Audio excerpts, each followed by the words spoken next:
En Job, capítulo 10, el versículo 10 y 11 nos dice, no me vaciaste como leche y como queso me cuajaste, me vestiste de piel y carne y me tejiste con huesos y nervios.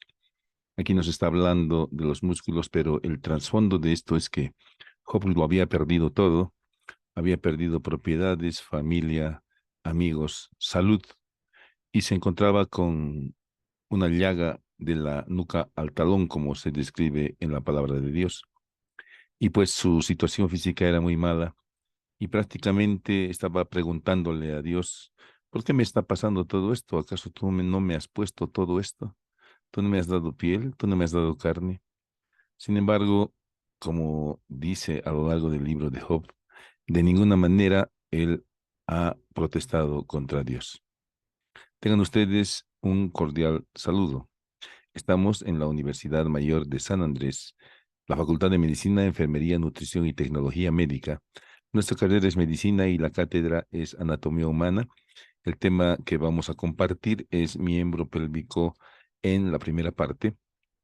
Quien les habla es José María Ortiz Rodríguez, docente titular emérito de anatomía, especialista en anestesiología, reanimación y dolor y en psicopedagogía, evaluación y gestión en educación superior en salud. Actual presidente de la Asociación Boliviana de Anatomía. En el miembro inferior, haciendo analogía con el miembro superior, vamos a encontrar varias regiones. A nivel de la raíz del miembro superior encontraremos la cadera. Inmediatamente por debajo de la cadera, en analogía con el brazo, encontraremos la región femoral. En analogía con el antebrazo, la región de la pierna. Y en analogía con la mano, la región del pie. A nivel de la cadera, encontraremos un compartimiento anterior que se encuentra en el triángulo inguino-femoral y un compartimiento posterior que es denominado también región glútea. A nivel de la región femoral encontraremos un compartimiento anterior, un compartimiento interno y un compartimiento posterior. Varios de estos músculos pasan la rodilla y se insertan en la pierna. Y a nivel de la pierna, pues encontraremos un compartimiento anterior, un compartimiento externo y un compartimiento posterior con dos estratos, uno superficial y uno profundo. Y a nivel del pie encontraremos un compartimiento dorsal y un compartimiento plantar. Aquí estamos viendo precisamente a nivel de la cadera el compartimiento anterior que se encuentra por delante del hueso ilíaco. Y aquí está el compartimiento posterior o región glútea. En esta imagen de un corte de disección, vemos el hueso ilíaco. En esta tomografía, ahí está el hueso ilíaco. Delante del hueso ilíaco vemos el músculo psoas ilíaco. Ahí está el psoas y el ilíaco. Y detrás, en la región glútea, estamos viendo el glúteo mayor, el glúteo mediano y el glúteo menor. Glúteo mayor, glúteo mediano y el glúteo menor, junto con los otros músculos que los acompañan. Aquí también podemos aprovechar para ver en la región glútea la piel, el tejido celular subcutáneo que es bastante grueso. Y en la parte anterior estamos viendo el paquete neurovascular con la vena, la arteria y el nervio femoral. Vamos a empezar a ver la región glútea y para empezar vamos a delimitar esta región y tiene cuatro límites. Un límite superior que contornea precisamente toda la cresta ilíaca y que comienza en la espina ilíaca anterosuperior y termina en la parte superior del pliegue interglúteo. Un límite inferior que comienza en la parte más saliente del trocánter mayor y que se continúa con el pliegue infraglúteo hasta llegar al pliegue interglúteo. El pliegue interglúteo viene a ser el límite interno de la región glútea y el límite anterior o externo viene a ser una línea que une la espina ilíaca anterosuperior con la parte más saliente y alta del trocánter mayor. Precisamente la región glútea está limitada por debajo por el pliegue interglúteo, el cual anatómicamente está sustentado por el ligamento isquiocutáneo. Este ligamento isquiocutáneo, como su nombre lo indica, se origina en la tuberosidad isquiática y termina en la cara profunda de este pliegue interglúteo que está dándole la forma a la región glútea y está dando también aparición a este surco infraglúteo. En la región glútea, inmediatamente por debajo de la piel, vamos a encontrar el tejido celular subcutáneo, el cual, de acuerdo a los individuos, tendrá mayor o menor espesor, pero en general tiene un espesor bastante importante de tomar en cuenta, puesto que el tejido celular abundante es condicionante de infecciones cuando hay baja de defensas. Inmediatamente por debajo del tejido celular subcutáneo encontramos la fascia superficial y debajo de la fascia superficial encontramos la fascia profunda, es representada por la aponeurosis superficial de la región glútea, que cubre superficialmente al músculo glúteo mayor.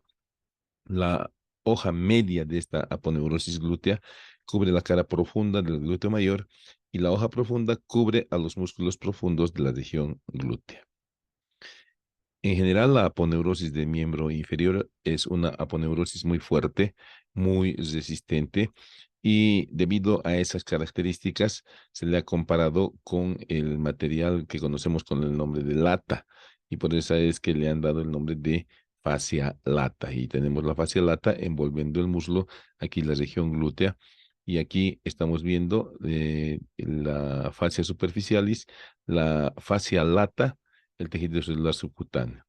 La fascia lata, pues, contiene a los músculos del miembro pélvico en su lugar, debido a que estos presionan de manera muy importante durante algunas actividades como la caminata, la carrera y el traslado de pesos. Por lo tanto, existe el riesgo de que estos músculos venzan la resistencia de la aponeurosis y que se hernien. Por esa razón es que la fascia lata tiene una alta resistencia. Además, la fascia lata, junto con los músculos y sus contracciones, ayudan y favorecen el retorno venoso de las venas del sistema venoso profundo del miembro pélvico. Los planos que vamos a encontrar en esta región, el plano superficial, conformado por el músculo glúteo mayor y el tensor de la fascia lata, envueltos por la aponeurosis superficial glútea y la aponeurosis media glútea.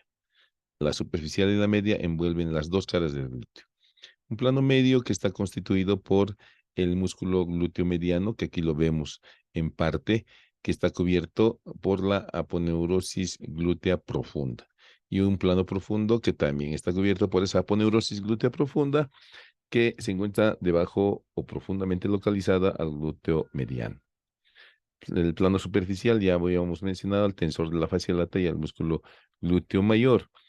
El tensor de la fascia lata se origina en la fosa ilíaca externa, ya cerca a la cresta ilíaca y a la espina ilíaca antero superior. Inmediatamente detrás de él se inserta en el labio externo de la cresta ilíaca un engrosamiento de la fascia lata que se ha venido a llamar tracto iliotibial de la fascia lata, en el cual se inserta el músculo tensor de la fascia lata y de esa manera prolonga su inserción hasta la tuberosidad externa de la tibia, donde específicamente se inserta en el tubérculo de Gerdy y el pilar óseo que prolonga hacia adelante y hacia abajo este tubérculo. Ahí tenemos precisamente la dimensión real del músculo tensor de la fascia lata. Y ahí vemos el glúteo mayor y ahí vemos parte de la fascia lata. En esta imagen seguimos viendo el plano superficial, este es el glúteo mayor y ahí está el tensor de la fascia lata, pero también aprovechamos para ver al músculo bíceps femoral, al semitendinoso y al semimembranoso, además del hueso sacro, ¿no? Hueso sacro, tensor de la fascia lata, vasto lateral, semitendinoso y bíceps femoral.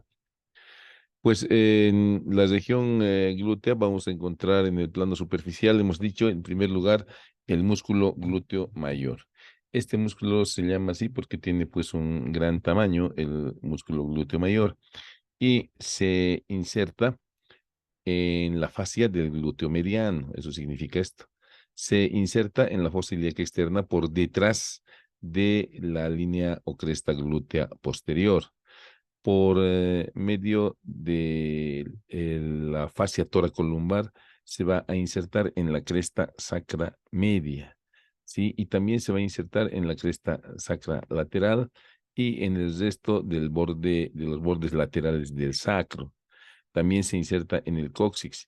Y de estas inserciones que están aquí delimitadas, pues los fascículos musculares bastante gruesos forman un músculo cuadrilátero que va a ir a terminar insertándose en la línea de trifurcación externa de la línea áspera que se dirige hacia el trocánter mayor y que es conocido con el nombre de cresta glútea. Y esta inserción se realiza además por algunas fibras tendinosas que van a llegar hasta el labio externo mismo de la línea áspera, ¿sí? Y otro fascículo se va a insertar en el tabique intermuscular externo que no está representado aquí. El tensor de la fascia lata ya habíamos mencionado que se va a originar en la fosa ilíaca externa. En la fosa ilíaca externa, cerca a la cresta ilíaca y cerca a la espina ilíaca antero superior.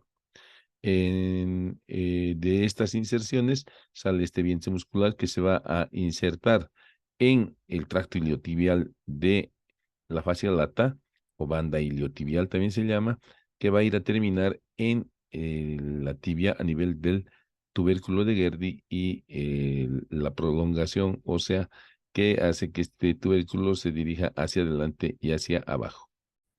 Como se ve en esta diapositiva, las acciones del glúteo mayor por su posición son, en primer lugar, producen extensión de la cadera.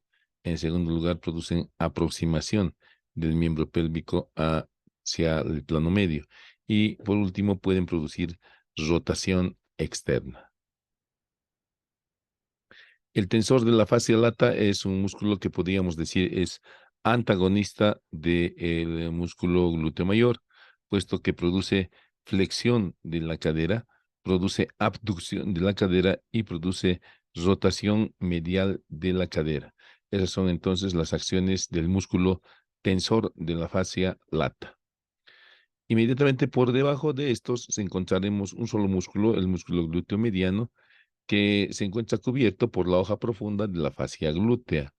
Este músculo se origina precisamente por algunas fibras en esa fascia glútea que está inserta en la cresta ilíaca y se origina en la fosa ilíaca externa en el espacio comprendido entre las dos líneas glúteas anterior y posterior. De allí, estos fascículos carnosos se van a dirigir hacia el trocánter mayor. En el trocánter mayor se insertarán en la cara externa del trocánter mayor. Aquí vemos en esta imagen de Ackland la superficie de inserción en la fosa ilíaca externa del glúteo mediano y la inserción en el trocánter mayor. Y aquí lo vemos a todo el músculo con fascículos anteriores, con fascículos medios y fascículos posteriores y su inserción en el trocánter mayor. El glúteo mediano, por su situación, pues puede producir abducción de la cadera y rotación lateral de la cadera. Y llegamos al plano profundo en la región glútea, donde nos encontramos en primer lugar con el glúteo menor y un grupo de músculos que se denominan iliotrocantereos. Estamos viendo en esta imagen el músculo glúteo menor, inmediatamente por debajo de él se encuentra el músculo piriforme y debajo se encuentra el músculo gemelo superior, muy en relación con el tendón del músculo obturador interno y más abajo el músculo gemelo inferior y más debajo del gemelo inferior encontraremos al músculo obturador externo. Normalmente este está cubierto por este músculo que está seccionado, que es el músculo cuadrado femoral. El glúteo menor, ¿dónde se inserta el glúteo menor? Se inserta pues entre la línea glútea anterior y la línea glútea inferior. A ese nivel se inserta en la fosa ilíaca externa. De allí sus fibras convergen y se dirigen caudalmente para ir a insertarse en la cara anterior del trocánter mayor. Una de las características de la inserción del glúteo menor en el trocánter mayor del fémur es que tiene unas prolongaciones que se dirigen a la cápsula articular de la articulación coxofemoral con la denominación de expansión aponeurótica del glúteo menor que van a reforzar esta cápsula y el ligamento iliofemoral. Otras características importantes de estas inserciones son que generalmente presentan bolsas serosas para facilitar el deslizamiento de estos músculos. A continuación hablaremos de este músculo que es el piramidal, Miren en esta imagen, vemos debajo del piramidal el gemelo superior, el obturador interno, el gemelo inferior y el cuadrado femoral.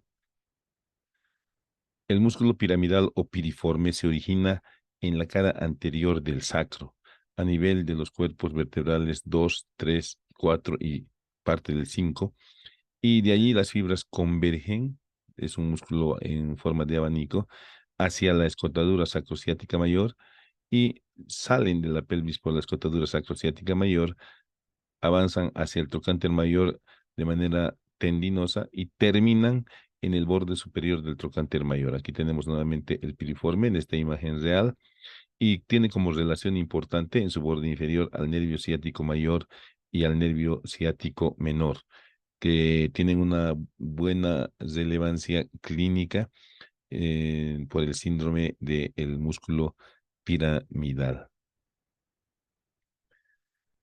Aquí tenemos nuevamente el glúteo mayor, glúteo mediano, glúteo menor, el piramidal, el gemelo superior, el gemelo superior, el obturador interno, el gemelo inferior y el cuadrado femoral. Ahí están precisamente los nombres de todos estos músculos y la relación del piriforme con el nervio ciático mayor. Muy en relación con el músculo obturador están los gemelos superior e inferior. Y pues hablaremos precisamente de este músculo que es el obturador interno. Este músculo obturador interno se origina en la cara profunda de la membrana obturatriz y en el marco óseo que está delimitando el agujero isquiopubiano, además en parte del fondo de la cavidad acetabular. Inmediatamente estas fibras convergen hacia la escotadura ciática menor, se convierten en tendinosas y este tendón fuera de la pelvis se dirige hacia el trocánter mayor, hacia la fosita digital de la cara interna del trocánter mayor, donde se inserta junto con el gemelo superior y con el gemelo inferior. Y precisamente el gemelo superior se origina en la espina ciática, el gemelo inferior se origina en la parte superior de la tuberosidad isquiática. Ambos acompañan al tendón del obturador interno para terminar los tres en la fosita digital. Inmediatamente por debajo de estos se encuentra este otro músculo que es el obturador externo, que lo vemos en esta imagen. Aquí estamos viendo por delante cómo el obturador externo está cubriendo la membrana obturatriz donde se inserta, también está cubriendo el borde del agujero isquiopubiano donde también se inserta, se dirige hacia afuera y hacia atrás. Aquí estamos viendo precisamente esa dirección hacia afuera y hacia atrás y termina también en la cara interna del trocánter mayor, inmediatamente por debajo de la fosita digital, en otra depresión. Ahí termina el músculo obturador externo. Inmediatamente por debajo de todos estos vamos a encontrar al músculo cuadrado femoral. Como su nombre lo indica, tiene una forma cuadrilátera y se va a originar en la tuberosidad isquiática, en la parte superior y externa de la tuberosidad isquiática. Luego se dirige lateralmente y terminará en la cresta intertrocantérea. Entonces, ese es el orden de estos músculos. Repetimos nuevamente: piramidal, gemelo superior, obturador interno, gemelo inferior. Delante del cuadrado femoral se encuentra el obturador externo. ¿Cuáles son las acciones del glúteo menor? Por la dirección de sus fibras, el glúteo menor pues, puede producir abducción de la cadera, puede producir rotación medial por sus fascículos posteriores y rotación lateral por sus fascículos anteriores. Entonces, esas son las acciones del glúteo menor. El piriforme, por la dirección de sus fibras, lo primero que puede producir es extensión, porque está por detrás de la articulación de la cadera. Luego, por estar por encima de la articulación, también produce abducción del miembro inferior y puede producir también rotación externa. Los gemelos superior e inferior tienen las mismas acciones que el glúteo mayor, por esas razones que se ha representado aquí con el glúteo mayor. ¿Y cuáles son esas acciones? Los dos gemelos producen extensión de la cadera, aducción de la cadera y rotación externa de la cadera. El obturador interno, que ya lo hemos descrito, puede producir por la dirección de sus fibras aducción de la cadera y rotación externa de la misma. El cuadrado femoral, lo propio, es extensor de la cadera y rotador externo. No en vano, todos estos son músculos del grupo rotador externo. El obturador externo también tiene esa misma acción común de rotación externa, pero también puede producir aducción y algo muy particular, puede producir anteversión de la articulación sacroiliaca. Habíamos mencionado que el músculo piramidal, que es el músculo clave de la región glútea, se encuentra pues paralelo al cuello quirúrgico del fémur y nos presenta dos espacios, dos canales, uno en su borde superior, que es el canal suprapiramidal o glúteo, que está delimitado entre el glúteo menor y el piramidal y que da paso a los vasos y nervios glúteos superiores. Y el importante desde el punto de vista clínico es el canal subpiramidal o ciático. Este canal subpiramidal o ciático está en relación con el gemelo superior, pero en el espacio vamos a encontrar a este importante nervio, que es el nervio ciático mayor, el que le acompaña, que es el nervio ciático menor, la arteria glútea inferior, el nervio pudendo interno, la arteria pudendo interna con sus venas. El músculo piramidal es susceptible de contracturarse en algunas actividades deportivas y de esa manera comprimir al nervio ciático mayor, produciendo el dolor típico de la ciatalgia. Y por esas razones que hay que tomar en cuenta a este músculo piramidal o músculo clave de la región glútea que puede contracturarse en algunos deportistas. Inmediatamente por debajo vamos a encontrar entre la tuberosidad isquiática y el trocánter mayor, es decir, estructuras palpables, un canal llamado isquiotrocantéreo, por el cual está discurriendo también es de manera muy importante el nervio ciático mayor con el nervio ciático menor. Pues a este nivel pues, suele existir una bolsa serosa a nivel del trocánter de la tuberosidad isquiática, a nivel de las inserciones del trocánter mayor, que puede inflamarse y producir irritación del nervio femoral, o perdón, del nervio ciático mayor.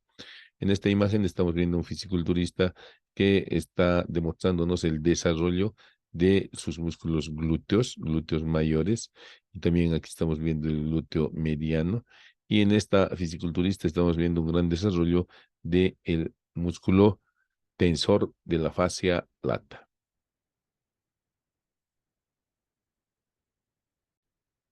La región glútea es propicia para aplicaciones clínicas y una de las aplicaciones más frecuentes que realizamos es la administración intramuscular de medicamentos. Y para esto se realiza la técnica de dividir la región glútea en cuatro cuadrantes mediante dos líneas, una línea vertical que parte de la parte media de la cresta ilíaca y desciende verticalmente y una línea horizontal que parte a partir del trocánter mayor y se dirige horizontalmente. De esta manera, estamos dividiendo a la región glútea en un cuadrante antero superior, en un cuadrante antero inferior, postero superior y postero inferior, siendo el cuadrante antero superior la región donde se debe administrar los medicamentos por vía intramuscular, debido a que en este otro cuadrante, el inferior, especialmente el inferior interno, presenta en profundidad el nervio ciático y tenemos la posibilidad de lesionar este nervio. Otra forma de determinar estos cuadrantes es, pues como habíamos mencionado ya, nuevamente los trazos desde la parte más alta de la cresta ilíaca hasta el extremo superior del trocánter mayor y una línea horizontal o sagital, si ustedes quieren, que esté uniendo la espina ilíaca póstero inferior con la espina ilíaca antero superior. El cuadrante superior externo es el indicado para la aplicación de medicamentos por vía intramuscular, sin el riesgo de lesionar el nervio ciático. Fundamentalmente, o producir inyecciones intravasculares en las importantes arterias y venas glúteas que se encuentran en este cuadrante posterior inferior. Otra técnica que es más práctica es medir en la región glútea con el dedo medio, la espina ilíaca anterosuperior, abrir completamente el dedo índice y señalar la cresta ilíaca. Pues el espacio que queda entre estos dos dedos es el lugar indicado para la administración de medicamentos intramusculares en la región glútea, evitando la lesión del nervio ciático mayor y los vasos glúteos superiores e inferiores. Ahí tenemos precisamente la administración de medicamentos por vía intramuscular en el cuadrante antero superior. Y pues hoy en día contamos con estos simuladores sintéticos que nos proporcionan un medio muy importante para el aprendizaje de diversas técnicas, en este caso para la administración de medicamentos por la región glútea, que tienen la textura muy similar a la de una persona viva. En este caso, estamos viendo que está muy dirigido hacia central, debería estar un poquito más lateralizado. Del mismo modo en este caso, ¿no? Porque la espina ilíaca superior está más o menos a este nivel y está muy centralizado. La inyección debería ser más o menos en este cuadrante. Para eso es que se emplean estos simuladores. Bueno, podemos lesionar los vasos y producir, pues, necrosis de la piel. Si lesionamos nervios o vasos más importantes, este tipo de lesión o este otro tipo de lesión, y pues puede haber necrosis profunda, lo cual se solucionará con una cirugía y rotaciones de colgajo hecho por los especialistas correspondientes. Las complicaciones vienen siempre a los que actúan, sin embargo, hay soluciones. Otra aplicación, pues alguna vez ustedes verán algunas propagandas que proponen lucir bella en las fiestas de fin de año y pues toman el prototipo de esta actriz Jennifer López y su región glútea como un parámetro de belleza. Entonces, para eso, conociendo la anatomía de los planos de la región glútea, se puede hacer administración de algunas sustancias como siliconas, pero conociendo bien los planos y la resistencia de los planos, porque imagínense ustedes si esta silicona llega hasta el nervio ciático. Y otra técnica es hecha por cirujanos plásticos. Esta cirujana está realizando una liposucción a nivel de la cintura y este otro cirujano está empleando el tejido adiposo que está absorbiendo esta cirujana para inyectarlo en la región glútea de la misma paciente. También levantando un colgajo y exponiendo la cara profunda del músculo glúteo mayor, se pueden colocar estos implantes, lo cual va a tener este resultado. Entonces, el resultado de cualquiera de los procedimientos hará que haya más prominencia en la región glútea. En la parte anterior de la cadera, pues habíamos mencionado la presencia del triángulo de Scarpa, el cual está limitado por arriba por el ligamento inguinal que está uniendo la espina ilíaca superior con la espina o tubérculo del pubis. El borde inferolateral corresponde al borde anterior del sartorio y el borde inferomedial corresponde al borde interno del aductor largo. De esa manera se delimita esta zona triangular que es la región inguinofemoral o triángulo de Scarpa. En esta región, de manera importante, encontraremos la vena femoral, la arteria femoral y el nervio femoral. Aquí tenemos en esta imagen real la vena femoral medialmente, la arteria femoral lateralmente y en el extremo más externo el nervio femoral. Como verán ustedes, el techo, se podría decir, de este canal que se forma profundamente entre los músculos psoas y el pectíneo y y el aductor largo, está formado por una prolongación de la fascia lata, que a este nivel presenta muchos orificios, entre los cuales se destaca el orificio de la vena safena interna. Pues a esta región de la fascia lata se le ha conocido con el nombre de fascia cribiformis, porque hay numerosos nervios y vasos que perforan esta región. Junto con las estructuras mencionadas, habíamos mencionado la presencia de los ganglios linfáticos superficiales y profundos.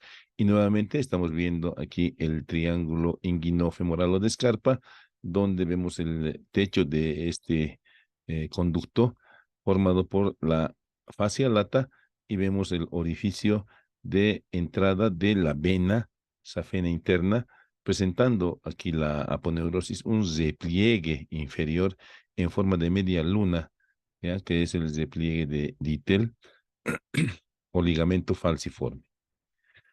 Pues en esta región de la cadera, en la parte anterior, se ve la presencia del músculo psoas-ilíaco, el cual se origina en los cuerpos vertebrales desde la torácica 12 hasta la lumbar 5, en los discos intervertebrales que unen estas vértebras, en las apófisis transversas de las vértebras lumbares, en los tubérculos laterales que también pueden presentarse en las apófisis transversas y el músculo ilíaco que se origina en la fosa ilíaca interna y en todos los elementos que le están delimitando, es decir, el labio interno de la cresta ilíaca, en la aleta del sacro, en la cara superior de la aleta del sacro, en la línea innominada, ambos vientres se fusionan, se comprimen, pasan por delante de la articulación coxofemoral, salen de la pelvis por la escotadura del psoas en el borde anterior del hueso ilíaco, se dirigen por debajo de la articulación coxofemoral y terminan en el trocánter menor o trocantina. Ahí está. Ahí tenemos el psoas, ahí tenemos el ilíaco dirigiéndose hacia el trocánter menor o trocántin. ¿Cuáles son las acciones del psoas ilíaco? El psoas ilíaco actúa sobre el miembro inferior y sobre el tronco. Cuando actúa sobre el miembro inferior, pues el psoas ilíaco produce flexión de la cadera, aducción de la cadera y rotación externa de la cadera. Cuando actúa sobre el tronco, cuando se contrae bilateralmente, produce flexión del tronco y la contracción unilateral va a producir inclinación hacia el lado contraído. El conducto femoral es una importante estructura que comienza en la región inguinal y termina en el anillo o hiato del tercer aductor.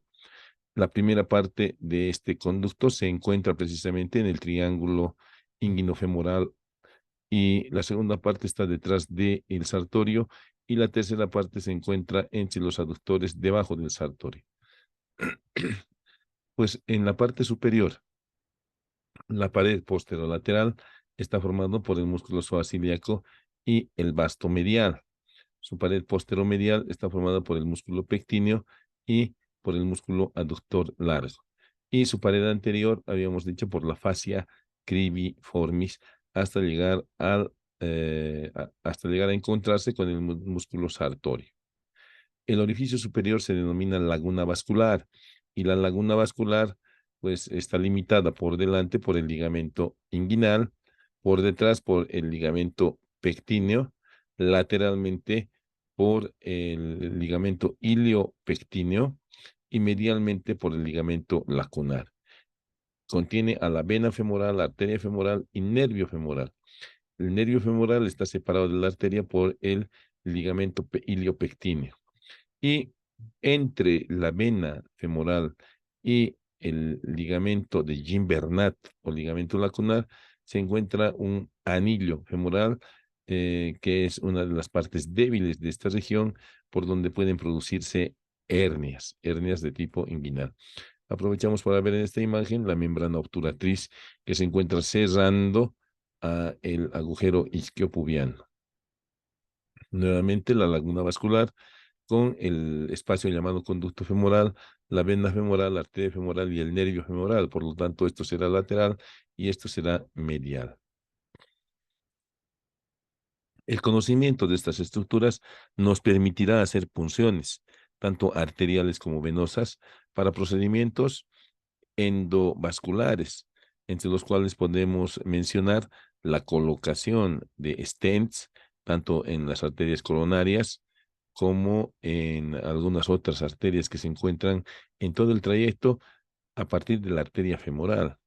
Más modernamente, a partir de aquí también se pueden colocar válvulas cardíacas que antiguamente se las colocaba con cirugía a corazón abierto. Entonces, la importancia del conocimiento de esta región tiene aplicaciones tanto para los vasculares y el conocimiento del trayecto del nervio femoral tiene aplicación para anestesia.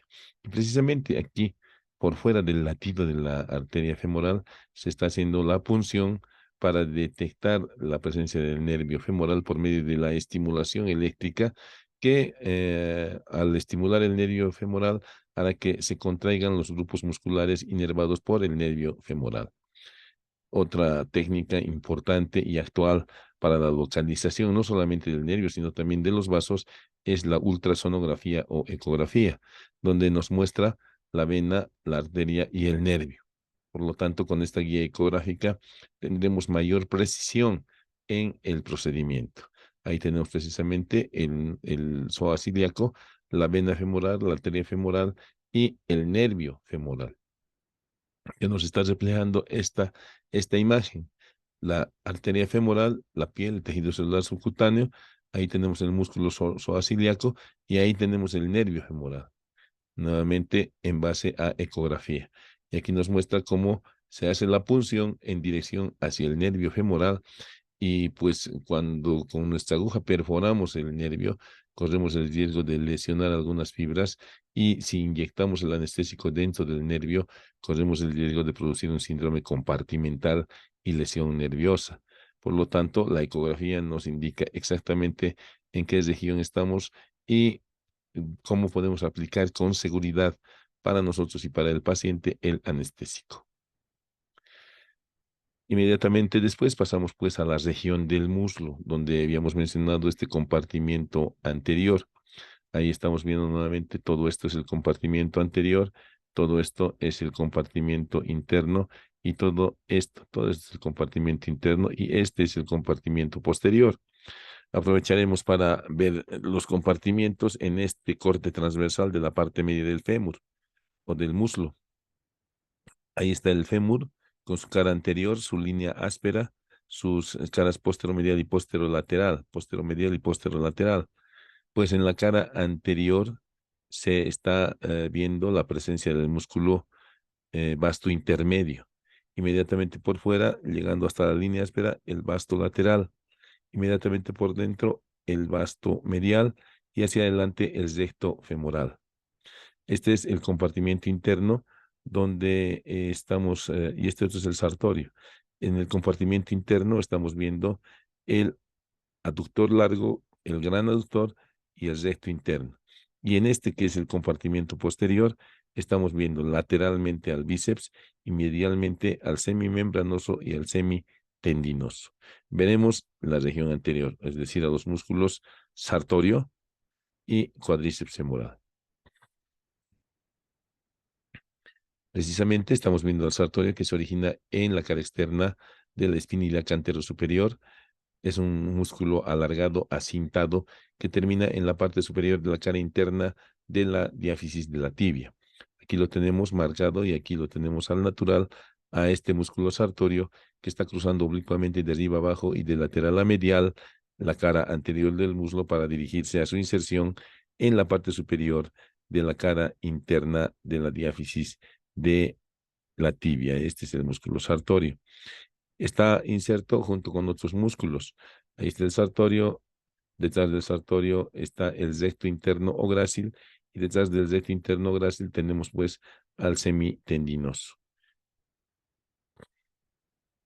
¿Cuáles son las acciones del sartorio? Flexionan la rodilla, flexionan la cadera y producen rotación externa de la cadera. Pues estas acciones de flexión y rotación son las que se ven en los antiguos sastres y precisamente el nombre sartorio deriva de sastre, el músculo de los sastres. Y aquí lo tenemos al sartorio y aquí tenemos a un sastre en la posición de sastre antiguo con flexión de la cadera, flexión de la rodilla y rotación lateral de la cadera, que son las acciones del músculo sartorio. Ahí lo tenemos al sartorio como músculo superficial de este compartimiento anterior y luego tenemos al cuádriceps, donde observamos en esta imagen real este que es el recto femoral, este que es el vasto interno, este que es el vasto externo y ahí está el tensor de la fascia lata con su tracto iliotibial. allá los aductores y el recto interno. Pero a nosotros nos interesa el vasto interno, el vasto externo, el recto femoral y debajo del recto femoral el músculo vasto intermedio. Aquí estamos viendo precisamente el recto femoral que está cubriendo a este otro. El recto femoral aquí está cortado ya, está seccionado para mostrarnos este que es el vasto intermedio o cabeza intermedia. Ahí está la cabeza lateral y la cabeza medial.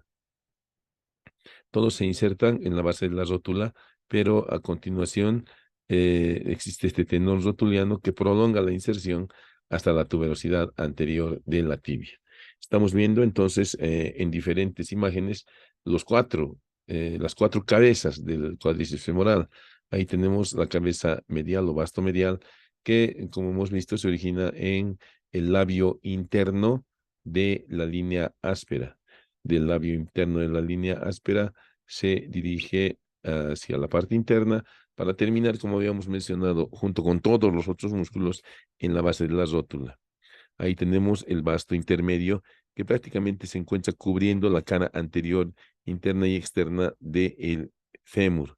También termina en la base de la rótula y por medio del tendón rotuliano en la tuberosidad anterior de la tibia. El vasto lateral que se origina en la línea áspera, en el labio externo, y en la diáfisis del fémur adyacente a esta, pues termina también en la base de la rótula.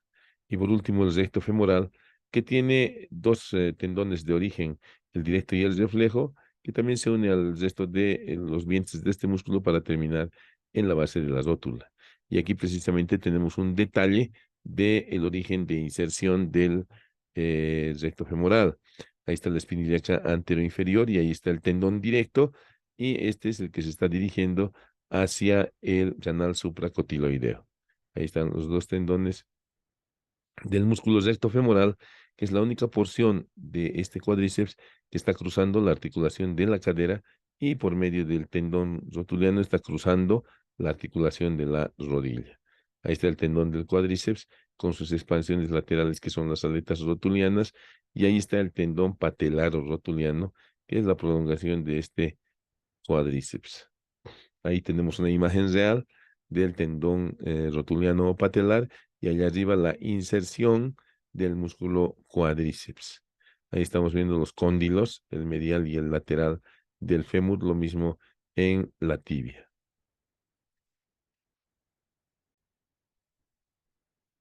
Esta imagen ya la hemos visto, recordemos nuevamente, ahí está el fémur, este es el compartimiento anterior, donde estamos encontrando superficialmente al sartorio y profundamente al cuádriceps y al articular de la rodilla. Ahí tenemos la cabeza intermedia, la cabeza externa o vasto externo, la cabeza interna o vasto interno y el recto femoral. En el compartimiento interno hemos mencionado el aductor largo, el aductor magno y el grácil, y en el compartimiento posterior lateralmente el bíceps y medialmente el semimembranoso y el semitendinoso. Pero además en esta imagen nos está mostrando la vena safena interna, muy importante, y para para el retorno venoso superficial y la patología que pueda presentar. ¿Qué hace el cuádriceps femoral? Es un poderoso extensor de la rodilla. Los cuatro vientres o cuatro cabezas extienden la rodilla y la cabeza larga o recto femoral puede producir flexión de la cadera con rodilla extendida y flexionada y puede producir también este músculo leve aducción. Por lo tanto, analizando las acciones musculares del cuádriceps, diremos pues también que se trata del músculo de los puntapiés. Ahí tenemos el vasto interno, el vasto externo, el recto femoral, en este caso lo propio, el sartorio, el recto femoral, el vasto interno, el vasto externo, y aquí tenemos al vasto externo que está abarcando hasta la cara posterior, miren, todo esto es el vasto externo, ahí está el tensor de la fascia lata y su tracto iliotibial, ahí está el recto femoral, el glúteo mayor. Y el músculo articular de la rodilla es el más profundo de la región anterior. Está conformado por unos fascículos musculares que son inconstantes, de acuerdo a algunos autores. Sin embargo, los habíamos encontrado de manera constante, puesto que deben traccionar a la membrana sinovial hacia arriba durante los movimientos de extensión de la rodilla, para evitar que entre la patela y el fémur haya lesión de la sinovial con derrames, con verdaderos derrames hemorrágicos, con verdaderos hemartrosis, ¿no? Y pasamos ahora a ver la región interna del muslo, donde encontraremos en la parte superior al músculo pectíneo, inmediatamente por debajo al aductor largo, ya encontraremos al aductor corto, al aductor magno y al grácil. Ahí tenemos precisamente el músculo pectíneo visto por delante y visto por detrás.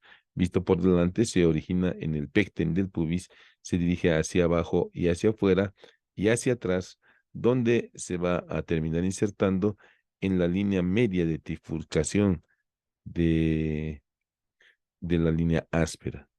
Por esas razones es que esta línea media de trifurcación se denomina cresta pectínea. Ahí está entonces la inserción del pectíneo y aquí lo tenemos al pectíneo. Habíamos mencionado que el pectíneo junto con el aductor largo, que es este, van a formar la pared posteromedial de este conducto de los vasos femorales. ¿Qué hace el pectíneo? Por la dirección de sus fibras, pues puede flexionar la cadera, puede aproximar la cadera y puede rotar externamente la cadera. Y pues en la parte interna, inmediatamente por debajo del pectíneo, encontraremos en ese primer plano al músculo aductor largo, conocido también como aductor mediano. Inmediatamente por detrás del aductor mediano, aquí está seccionado el aductor mediano, encontraremos al aductor corto y levantando el aductor corto nos encontraremos con el aductor magno. Es importante redundar que el músculo aductor corto tiene como relación importante la rama anterior y la rama posterior del nervio obturador. Y decir que el músculo aductor magno tiene un tendón de inserción en el tubérculo del tercer aductor, ya donde se inserta la porción extensora.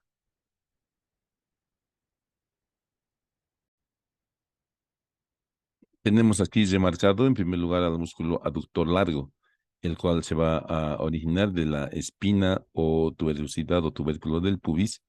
La cara anterior del pubis abarca esta inserción hasta el inicio de la rama isquiopubiana.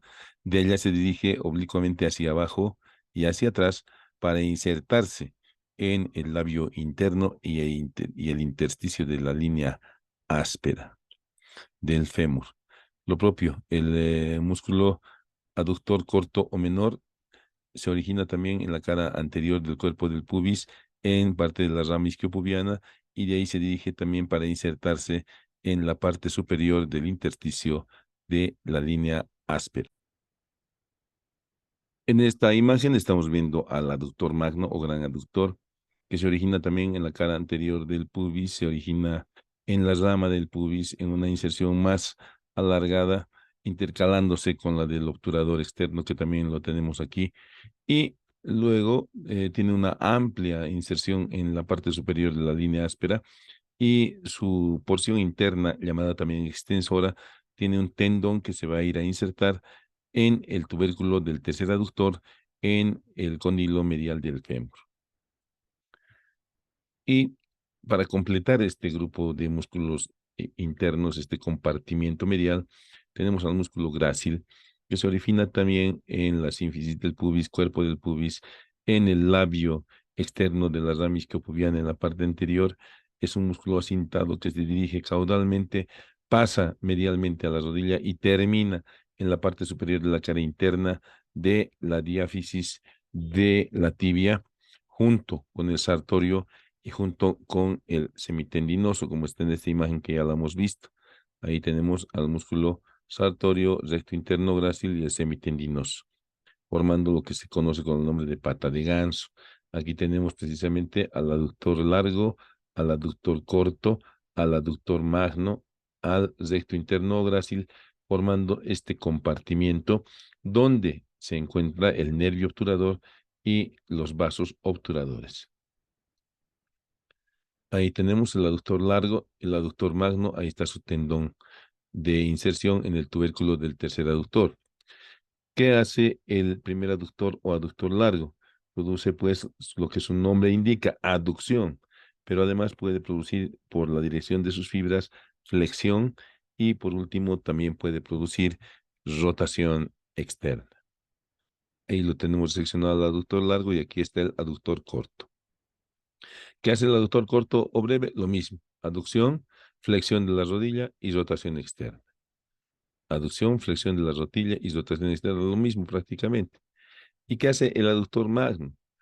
Aducción, ya no hace flexión, este más bien hace extensión y rotación externa. Es la diferencia entre el aductor magno y los aductores largo y corto. El grácil, ¿qué hace? Flexiona la rodilla, puede producir rotación medial de la rodilla y puede producir aducción de la cadera. Ahí tenemos precisamente, miren, este es el grácil. Aquí también está apareciendo el grácil, que produce flexión de la rodilla, rotación interna de la rodilla y aducción de la cadera. Y pues a este nivel nos encontramos con la parte media de este conducto femoral. Y en la parte media de este conducto femoral vamos a ver también que continúa siendo prismático triangular, presentándonos una pared posterior externa formada por el vasto interno, una pared posterior interna formada por el aductor largo y una pared interna formada por el sartorio.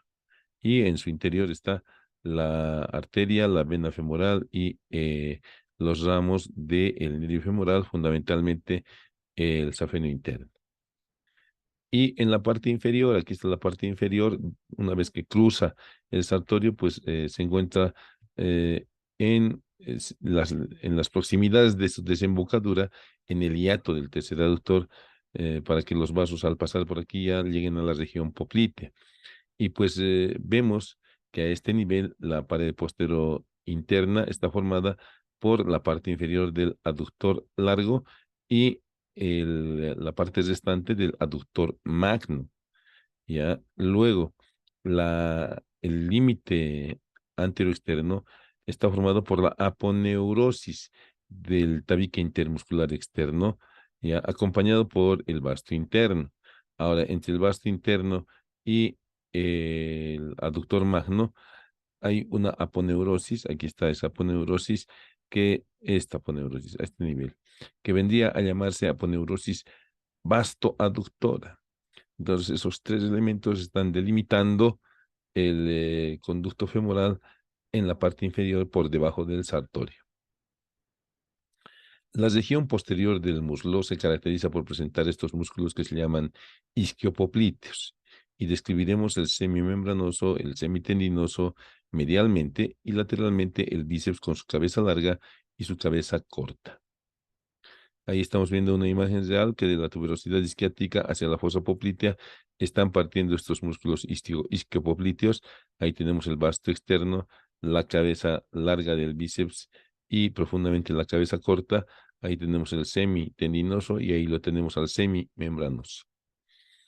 El semimembranoso, ¿dónde se origina? En la tuberosidad isquiática, en la parte superolateral y desciende después de haber hecho y dado origen a un cuerpo muscular fusiforme para insertarse en la epífisis superior de la tibia, ya por medio de un tendón directo, un tendón reflejo y un tendón recurrente. Aquí vemos precisamente el tendón directo, el tendón reflejo que se va hacia adelante y el tendón recurrente que se pierde en el casquete condíleo medial.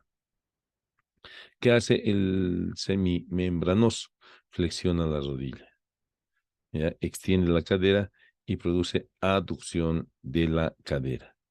Semitendinoso. ¿Dónde se origina el semitendinoso?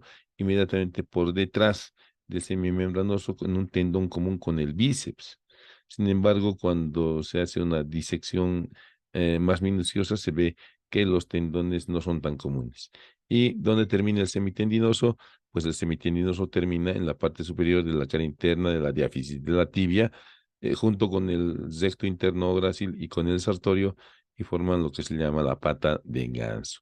Ahí lo tenemos al semitendinoso dirigiéndose a su inserción en la parte superomedial de la diáfisis de la tibia. ¿Cuáles son las acciones del semitendinoso? Flexiona la rodilla, extiende la cadera y produce aducción de la cadera. Es calcada las inserciones o las acciones del semimembranoso.